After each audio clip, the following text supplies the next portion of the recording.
আসসালামু আলাইকুম, সবাই আশা করি ভালো আছেন।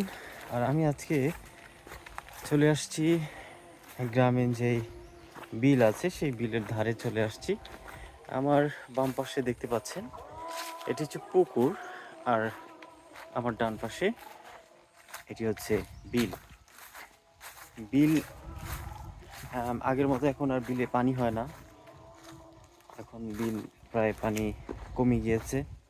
দেখতে দেখতে পাচ্ছেন অনেক ঘাস পানির উপর দিয়ে ভেসে আছে।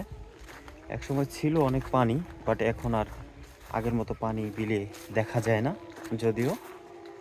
তো এই পারে আমরা একটু ওইদিকে ওই পাশে যেয়ে সামনে যে বাম দিকে বিলের দিকে নামবো আর দেখানোর চেষ্টা করব আপনাদেরকে।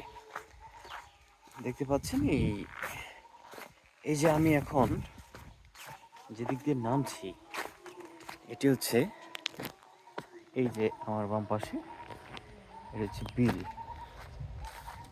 এই বিল যখন পানিটা শুকাবে, পানিটা কিছু কমবে, তখন বিলে ধানের চারা রোপণ করা হবে, ধান লাগানো হবে।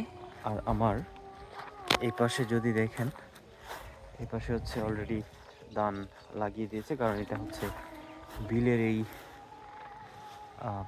বিলের যেই নিচু জায়গাটা আছে সেই জায়গা থেকে কিছুটা উঁচু জায়গা, এখানে পানি এখনো ওঠেনি আর উঠবেও না আশা করি, কারণ এই মৌসুমে তো বৃষ্টি প্রায় শেষের দিকে, আর তেমন একটা বৃষ্টি হয়তো বা হবে না, আর যদি হয় তাহলে এইটুকু পানি উঠে যায়। যাই হোক, এই হচ্ছে অবস্থা। ধন্যবাদ সকলকে, ভালো থাকবেন, সুস্থ থাকবেন, খোদা হাফেজ।